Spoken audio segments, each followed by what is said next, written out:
क्या आप जानते हैं ये जो आप सनस्क्रीन लगाते हैं धूप से बचने के लिए, इस तरीके से जो पूरे शरीर पे लगाते हैं, यही सनस्क्रीन कर सकता है बॉडी में कैंसर।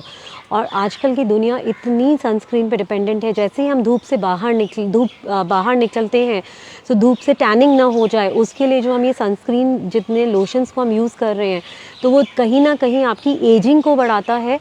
और हमें लगता है कि हम इससे प्रोटेक्टेड हैं, बट नहीं, ऐसा नहीं है। धूप में जाकर अगर आप ऐसा करते हैं तो यही चीज़ें कर सकती है, एक तो एजिंग बढ़ा सकती है और कैंसर। तो इससे बिल्कुल अवॉइड कीजिए, नहीं लगाएं। और दूसरी चीज़ जो आज हम बात करेंगे, ये जो सनलाइट है, हमें लगता है कि सनलाइट हमें बहुत अच्छा प्रोटेक्शन दे रही है, हमें हीलिंग करती है बॉडी में, इसके बहुत बेनिफिट हैं। बट इसके अलावा अगर आप बहुत देर तक सनलाइट में बैठते हैं या आप सूरज की रेज़ लेते हैं कि हमें फ़ायदा होगा, बट कहीं ना कहीं वही आपको कैंसर का भी एक कारण बन सकता है।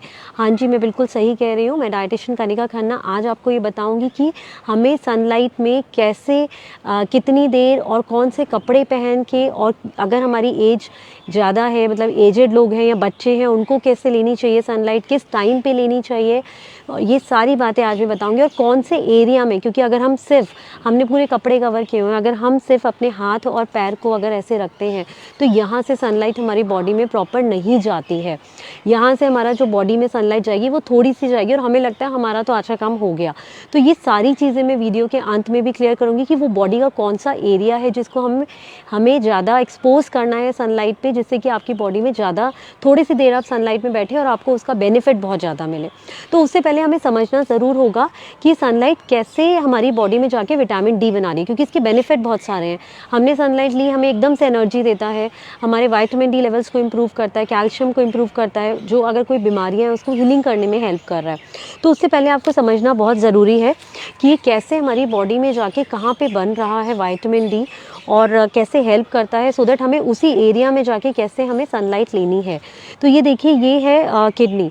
बट उससे पहले मैं बताऊं, जैसे आपके स्किन पे, ये हमारी स्किन पे अगर सनलाइट पड़ी तो यहीं पे विटामिन डी एकदम से एक्टिव फॉर्म में नहीं बनता है। यहाँ पे जाके विटामिन डी जो है अंदर जाके कोलेस्ट्रॉल से कंबाइन होके विटामिन डी बनता है। सनलाइट की रेज आई, उसने बना दिया विटामिन डी, बट वो एक्टिव फॉर्म नहीं होता। उसके बाद वो जाता है लिवर में जाके वो विटामिन डी जो है इसमें जाके एक 25 हाइड्रोक्सी विटामिन D3 में कन्वर्ट होता है, जिसका हम ब्लड टेस्ट भी कराते हैं। तो इससे हमें पता चलता है कि हमारी बॉडी में सफिशेंसी है या नहीं है। इसके बाद जो है ये हमारी बॉडी में उस लिवर से ट्रैवल करता है किडनी में, और किडनी में जाके जो है इसका एक्टिव फॉर्म बनता है। मतलब जो एक्टिव फॉर्म हमारा विटामिन डी का चाहिए होता है वो कहाँ बनता है? किडनी। तो हमारे जो लिवर और किडनी है वो यहाँ पे प्लेस्ड रहते हैं। तो कहीं ना कहीं अगर आप जाते हैं सनलाइट में, हम क्या करते हैं, सिर्फ अपने हाथ और पैर दिखा देंगे और चेहरे पे आ जाएगी, तो नहीं, वो गलत है। अगर आपको मैक्सिमम एब्जॉर्प्शन चाहिए सनलाइट के लिए तो आपने क्या करना है, ये जहाँ पे हमारा लिवर और किडनी का एरिया प्लेस्ड है, मतलब जहाँ पे हमारे ये ऑर्गन्स है, उस एरिया को धूप से एक्सपोज करना है और वहाँ पे आप तब बैठ जाइए। अगर आप मैक्सिमम 10 मिनट के लिए भी बैठेंगे आपको उसका मैक्सिमम बेनिफिट मिलेगा। इसके अलावा दूसरी चीज़, अगर आप नहीं कर सकते हैं तो आप ये देखिए, क्योंकि क्या होता है ना, सनलाइट अगर आप पहले हम बात करते हैं कौन से टाइम पे लेनी चाहिए। तो मॉर्निंग का बेस्ट टाइम है, बिफोर 8 o'clock अगर आप सनलाइट लेते हैं बहुत अच्छा है, और उसमें यूवी रेज भी उतनी नहीं होती, तो वो आपको कोई नुकसान नहीं देगा, ना ही टैनिंग करेगा, ना ही वो कैंसर का कॉज हो सकता है। बट अगर आप वही चीज़ दिन में लेते हैं और ज़्यादा टाइम के लिए ले रहे हैं तो कहीं ना कहीं वो यूवी रेज इतनी स्ट्रांग हो जाती है कि वो कैंसर भी कर सकता है और स्किन की प्रॉब्लम्स भी हो सकती है, एजिंग भी बढ़ सकती है। और इसके जो हमें दिन में अगर हम लेते हैं तो हमें जो दिन में लेनी है वो आप टाइम देखिए कि अगर आपको 2 घंटे या 1 घंटे में आप सनलाइट ले रहे हैं और आपकी स्किन में बहुत ज़्यादा बर्निंग सेंसेशन हो रही है तो उसका टाइम आधा कर दीजिए। और फिर मान लीजिए 1 घंटे आप बैठे, आपको बर्निंग सेंसेशन हो रही है, आप उसको आधा करके आधे घंटे ही लीजिए। तो ये आपको चीज़ें अपने आप सेट करनी है अगर आपके पास मॉर्निंग का टाइम नहीं है। या आप इवनिंग में भी ले सकते हैं सनलाइट, वो भी बेस्ट टाइम है, बिफोर सनसेट, जब आपका उसमें भी जब हल्की सी सनलाइट होती है तब आप ले सकते हैं, वो भी आपको नुकसान नहीं करेगा। अब आइए हम ये बात करते हैं कि कौन से कपड़े पहन के लेनी चाहिए ज़्यादा। तो जैसे अगर आप काले कपड़े पहनेंगे तो उसमें क्या होगा, सनलाइट एब्जॉर्ब हो जाएगी, तो काले कपड़े पहन के मत लीजिए, बॉडी में वो खुद ही एब्जॉर्ब करके अपने पास तक रख लेगा, स्किन में जाने नहीं देगा। तो हमें जो पहनने, कॉटन के पहनने हैं, सफ़ेद कलर के कपड़े, जिससे कि सनलाइट वो पास कर सके, ट्रांसपेरेंट एक छलनी की तरह पास होकर आपकी स्किन में चले जाएगी। तो कपड़ों की बात आई तो हमें सफ़ेद कॉटन के कपड़े पहन के सनलाइट लेनी, अगर आप ले सकते हैं। और अगर आप इस पोर्शन को एक्सपोज नहीं कर सकते तो आप सफ़ेद कपड़े पहन के धूप में बैठिए। इसके अलावा अगर हम बात करें बड़ों की और छोटों की, तो सबको ही लेनी चाहिए, बट जैसे बड़े लोगों का क्या होता है, मेटाबॉलिक रेट डाउन हो जाता है, लिवर थोड़ा सा 50 के बाद लिवर का फंक्शन थोड़ा कम हो जाता है, किडनी थोड़ा धीरे वर्क करने लग जाती है, तो सनलाइट का जो कन्वर्जन है विटामिन डी में वो बहुत कम हो जाता है। तो अभी देखते हैं हम डेफिशिएंसीज़ हैं, तो उस टाइम पे आपको क्या करना है, बड़ों को जो बैठना है एटलीस्ट 20 से 30 मिनट बैठना है।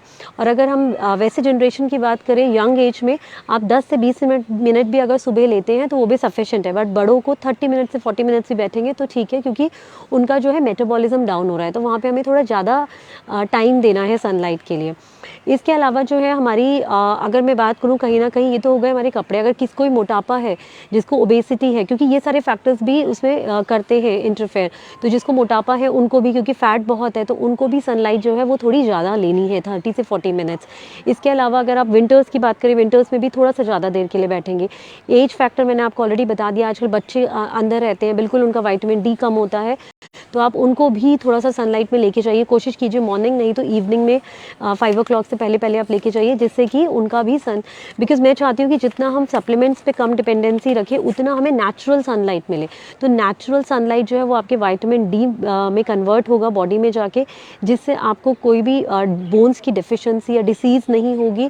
और अगर आपको कोई डिसीज़ है, कहीं पेन है, तो एक तरीके का नेचुरल पेन किलर भी है, तो आप सही तरीके से सही अमाउंट में सनलाइट को लीजिए, जिससे कि आपकी बॉडी में पेन्स है या कोई डिसीज़ है वो सब चली जाए।